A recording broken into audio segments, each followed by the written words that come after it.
nom du Père et du Fils et du Saint-Esprit.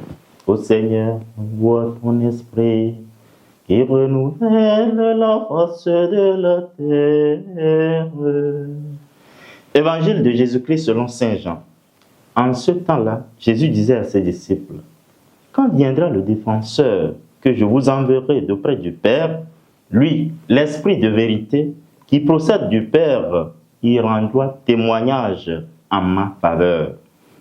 Et vous aussi, vous allez rendre témoignage, car vous êtes avec moi depuis le commencement. » Je vous parle ainsi pour que vous ne soyez pas scandalisés. On vous expulsera des assemblées. Bien plus, l'heure vient où tous ceux qui vous tueront s'imagineront qu'ils rendent un culte à Dieu. Ils feront cela parce qu'ils n'ont connu ni le Père ni moi. Eh bien, voici pourquoi je vous dis cela. Quand l'heure sera venue, vous vous souviendrez que je vous l'avais dit. Acclamons la parole de Dieu. Louange à toi, Seigneur Jésus. Nous sommes au lundi 11 mai 2026, 6e semaine de Pâques. Dans l'évangile de ce matin, Jésus prépare ses disciples à son départ en leur promettant l'Esprit Saint pour les soutenir en face des adversités. En effet, après sa passion, mort et résurrection et les séries d'apparitions, le Christ veut demeurer avec ses disciples pour toujours, pour ne pas laisser ses disciples orphelins dans le désarroi, dans le découragement et de sa séparation physique. Ensuite, pour la poursuite de son œuvre d'évangélisation, il leur laisse une promesse, la venue du défenseur, du Saint-Esprit. Cet évangile nous inspire 3 points essentiels. La promesse du Paraclet.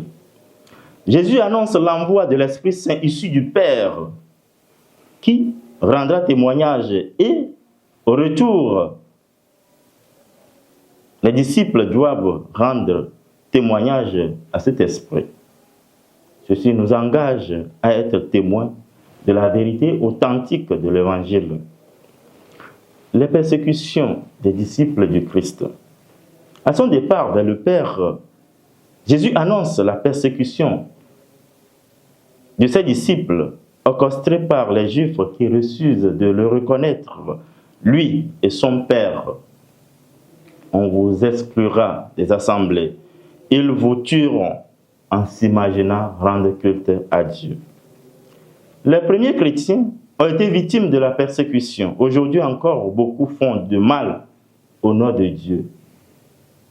Voyons ces réseaux de fanatiques, ces illuminés qui détruisent la vie au nom de l'auteur de la vie. L'affermissement de la foi. En face des dérives, suite à la persécution, le Seigneur nous prévient de ne pas se laisser décourager. Il nous exhorte à aller de l'avant, à ne pas être scandalisé. Jésus nous prévient de se souvenir de lui. Il nous recommande de ne pas se scandaliser. Demandons au Seigneur une foi vivante, nourrie et agissante pour témoigner et avancer au large dans les adversités, les persécutions de tout genre.